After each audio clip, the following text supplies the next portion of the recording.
Fundação Lauro Campos recebe hoje para debater a situação econômica do Brasil e as perspectivas para a construção de um projeto de esquerda na área econômica, a economista, professora Leda Paulani. Obrigado, Leda, pela sua presença conosco. Eu que agradeço a oportunidade de estar aqui na Fundação, no momento em que a gente precisa, mais do que nunca, de refletir e debater. Quero começar perguntando qual que é o seu balanço em relação às políticas de ajuste fiscal. Nós estamos vivendo aí os impactos da crise econômica no Brasil, já quase uma década desde que a crise internacional teve início. Qual o balanço que você faz dessa agenda de austeridade? Quais foram os prejuízos que ela trouxe para o Brasil, para a economia brasileira? Eu sempre digo que os meus alunos de primeiro ano da FEA USP, não fariam o que fez o senhor Joaquim Levy em 2015, infelizmente trazido ao cargo de ministro da Fazenda pela própria presidenta Dilma.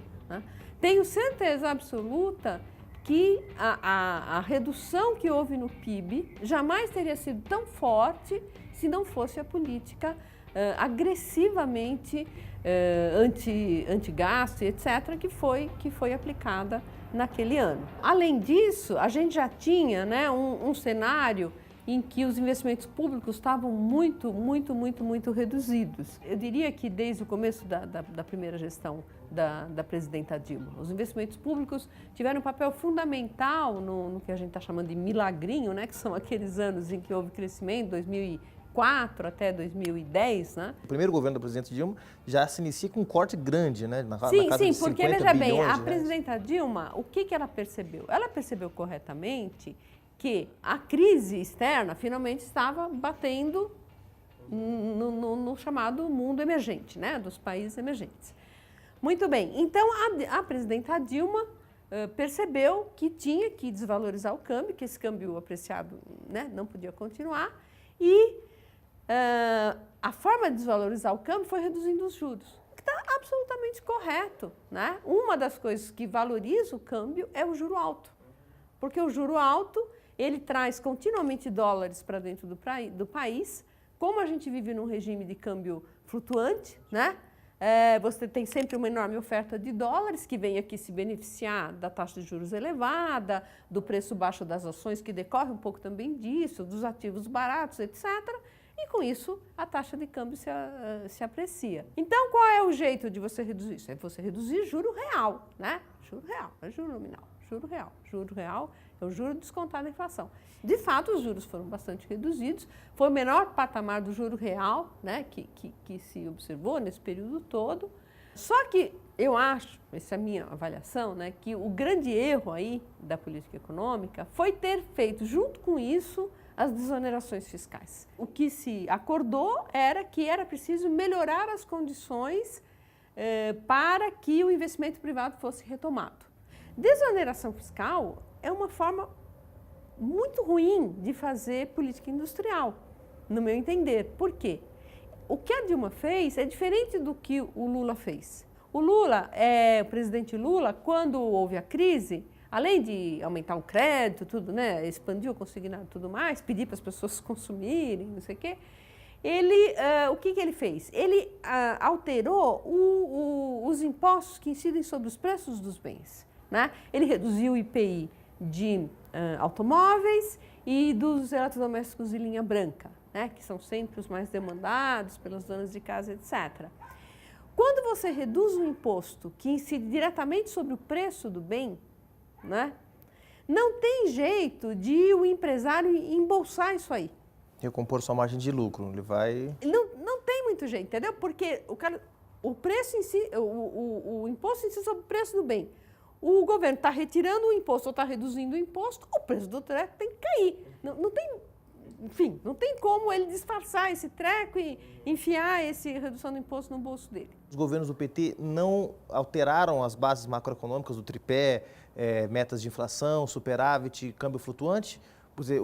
Lá pelas tantas, os governos petistas acreditaram que era possível manter a economia aquecida e o crescimento econômico sem alteração desse tripé? Exatamente. Eu acho que essa crença existia desde o início em tudo, Basta ver que não houve nenhuma alteração do desenho da política econômica. Pelo contrário, logo no início do governo Lula, inclusive, você teve um aprofundamento daquilo que a gente chama de taxa de juros chegou a 27,5%. Chegou a 26,5%, já estava 22% quando o Lula assumiu, né? Ele aumentou o percentual de superávit para além daquilo que o FMI exigia, cortou 10% dos meios de pagamento da economia do dia para a noite. A economia era um tombaço em 2003, né? Eu escrevi isso, né? Que o PT tinha trocado um projeto de país por um projeto de poder, né? Eu fiquei muito brava com tudo isso que aconteceu. Não existia, por exemplo, ou só existiu pontualmente, ou não articulado num desenho mais coerente, uma preocupação sobre que papel terá o Brasil na divisão internacional do trabalho, por exemplo. Nós vamos fazer o quê? O andar da carruagem, esse período que a gente chamou de milagrinho, esses ventos que vieram de fora, etc., e todo o processo de apreciação cambial que veio junto com isso, foi levando o país, do ponto de vista da sua estrutura produtiva, a regredir, né? Que é o que se chama de reprimarização, desindustrialização, etc., né? Nós voltamos a ter, digamos assim, o mesmo papel que a gente tinha na época dos ciclos lá, descrita pelo Celso Furtado, quase que ainda antes dos anos 30. Mas voltando à questão, do governo Dilma, onde estávamos, né? Então, o que o presidente Lula fez logo após a crise, né, foi mexer no tributo indireto, que é aquele que afeta o preço diretamente do bem. O que a presidenta Dilma, e ele fez em alguns setores específicos, o que a presidenta Dilma fez foi, no meu entender, absolutamente equivocado, porque ela mexeu nos tributos que afetam a folha de salários, né?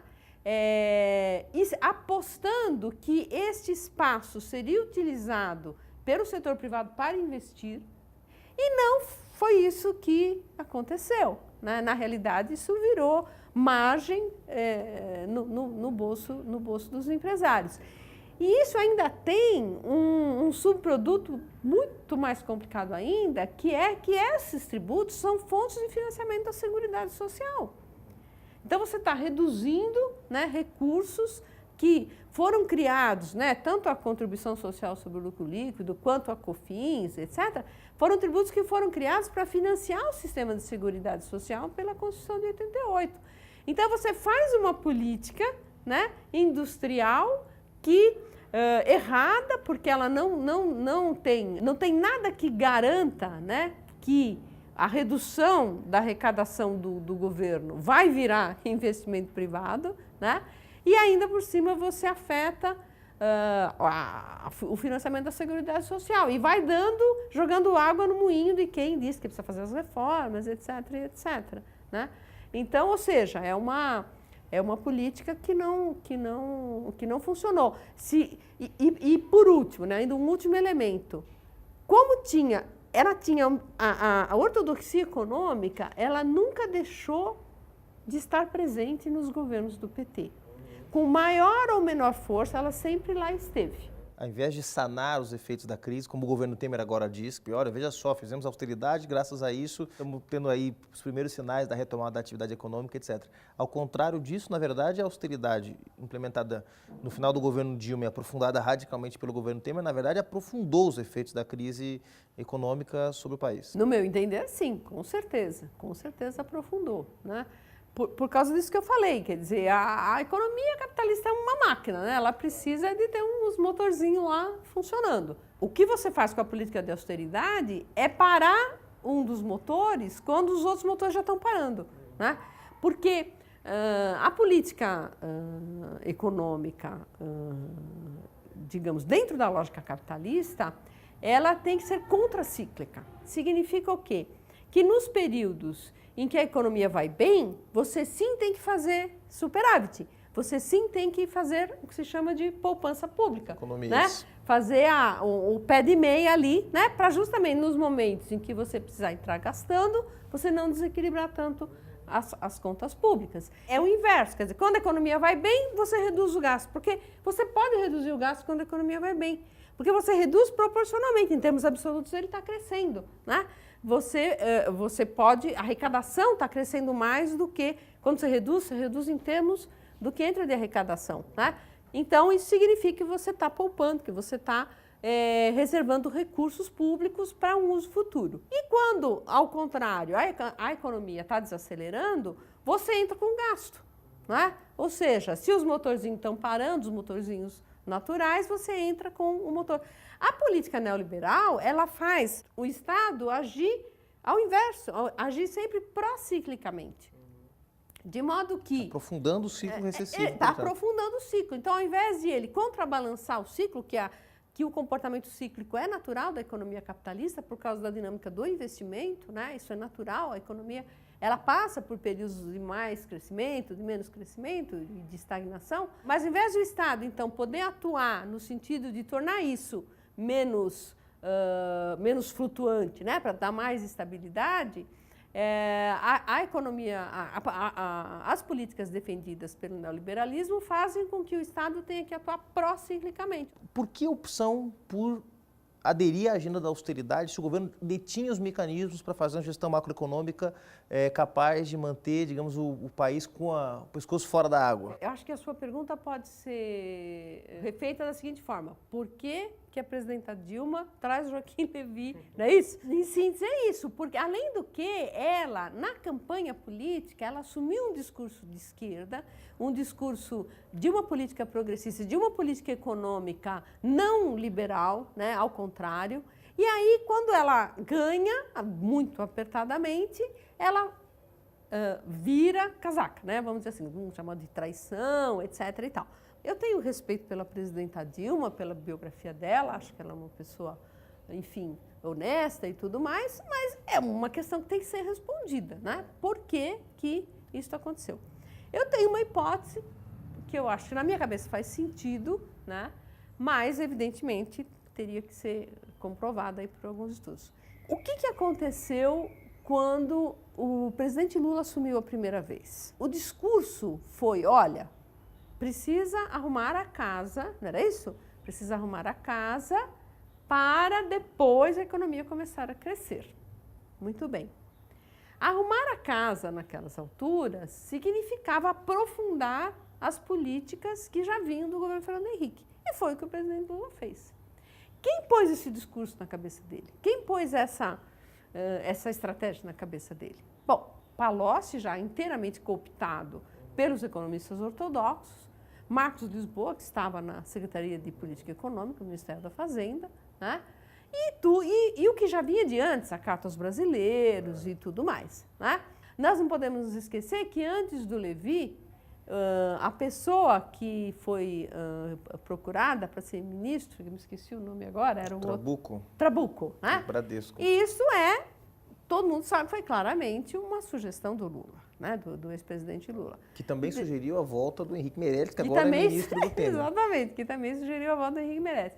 Então, eu acho que foi isso, entendeu? Eu acho que ele deve ter dito à presidenta Dilma o seguinte: olha, a gente mata dois coelhos, tá certo? A gente vai fazer isso, vai melhorar a economia, vai depois retomar o crescimento, e a gente faz uma conciliaçãozinha com eles, porque o discurso foi muito à esquerda na campanha.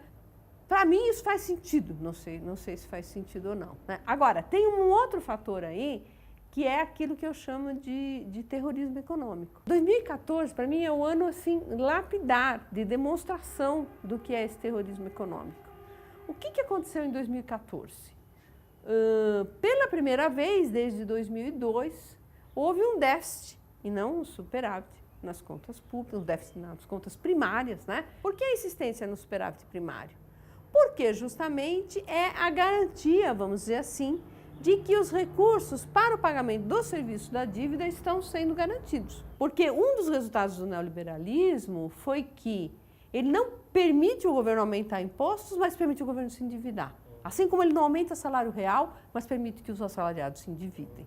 Você mencionou agora o tema da dívida pública, né? Que é um tema super sensível na esquerda, mudou o perfil da nossa dívida dos anos 90 para cá, ela foi, né, uma dívida nacionalizada, vamos dizer assim, né, com os títulos emitidos em real. Mas continua havendo uma grande discussão sobre se ela pode ser um mecanismo positivo de gestão macroeconômica ou se ela é um fardo que nós vamos carregar para sempre. Então, para te responder isso, eu vou voltar lá ao nosso ano de 2014, né? Então, o que aconteceu em 2014? Foi que pela primeira vez, desde 2002, quando as contas começaram a ser feitas dessa forma, o resultado primário das contas públicas foi negativo. Mas ele foi negativo em 0,6% do PIB. O que para padrões internacionais é uma coisa muito razoável, né? Os Estados Unidos têm frequentemente resultado negativo da ordem de 1,5% a 2%, muitos países europeus 3%, né? E vai por aí afora. E ninguém disse que esses países estão quebrando, estão na beira do abismo, estão, né, é uma calamidade, ninguém fala isso. A mesma coisa com relação à questão da relação dívida-PIB. Imagina como que a relação dívida-PIB é 60% do PIB. O meu amigo, no Japão é 230%, nos Estados Unidos é 100%, nos países europeus, a média dos países europeus é 100%, no Reino Unido é 100%, no Canadá é 90%. Qual é o problema de a relação dívida-PIB ser de 60% no Brasil? Nenhum. Mas, mais uma vez, se faz um cavalo de batalha em cima disso, né? Então, veja bem, a questão não é a relação dívida-PIB em si. Claro, havia um problema no sentido de que ela estava crescendo muito rápido, mas não tão rápido quanto cresceu no governo Fernando Henrique, e ninguém falou nada, diga-se de passagem. Tem muita discussão que a Maria Lúcia Fattorelli faz, né, de fazer a auditoria da dívida e tudo mais. Eu sou absolutamente favorável que se faça a auditoria da dívida. Por quê? Porque eu acho que isso será um aprendizado muito bom, né, para a população brasileira, para entender, porque você democratiza essa coisa que parece um bicho de sete cabeças, que vira uma discussão de especialista e que o cidadão comum não pode se intrometer porque ele não entende, né? Eu sou absolutamente favorável, mas, sinceramente, do ponto de vista macroeconômico, eu não acho que vai se achar grande coisa aí. Não acho, sinceramente, porque a nossa história é diferente da história equatoriana, da história argentina, da história, enfim, de outros países da América Latina. Não acho que essa dívida seja desse tamanho por fraude. Não, é fraude, mas é uma fraude dentro das regras do jogo, que é o quê? O tamanho da taxa de juros que se cobrou esse tempo todo, né? Que o governo pagou esse tempo todo, tá certo? E que é absolutamente injustificável. Não há nada no Brasil que justifique o tamanho que a taxa real de juros tem há mais de 2 décadas. É isso que faz a dívida crescer, é contra isso que se tem que brigar.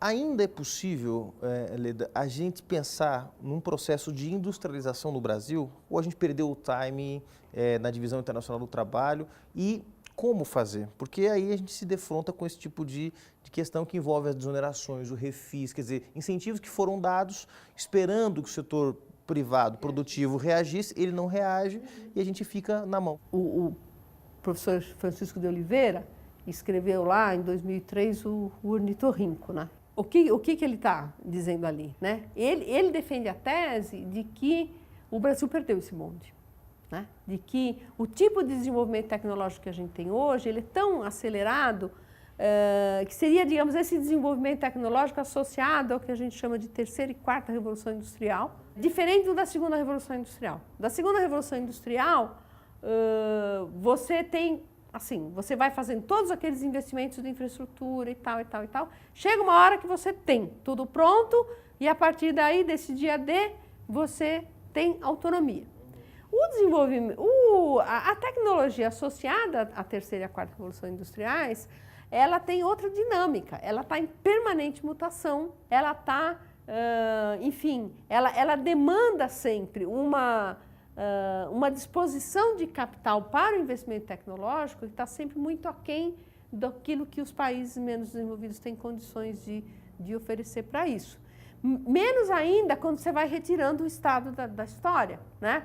Se tem algum jeito de contornar isso, é via Estado. Se a gente tivesse que, digamos, escolher 3 propostas indispensáveis para um programa para enfrentar os efeitos da austeridade, da crise econômica no Brasil, quais seriam as propostas que a Leda Paulani, ministra da Fazenda, proporia? Bom, eu acho que, em primeiro lugar, políticas de distribuição de renda mesmo, né? Quer dizer, retomar forte as políticas distributivas,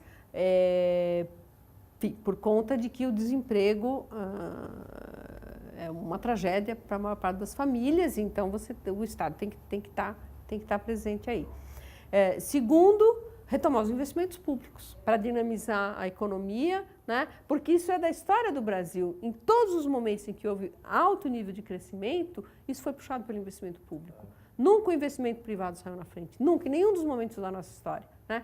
E, enfim, tomar as providências para, no médio prazo, a gente poder ter esse engate, então, de novo, da economia brasileira com os padrões mais avançados de desenvolvimento tecnológico e, portanto, com a retomada, de alguma maneira, da nossa indústria. Essa foi a Leda Paulani, professora, economista e militante em defesa de um outro modelo econômico, a Leda Paulani. Obrigado, Leda, pela sua presença com a gente aqui, pela aula que você deu para a gente aqui na Fundação Lauro Campos. Bom, eu que agradeço, então, mais uma vez, por ter tido essa oportunidade. Tenho muito apreço pela Fundação, acho que essas instituições são fundamentais para o debate, para a reflexão e, como eu disse no início, né, principalmente nesse momento que a gente está tão difícil da nossa história.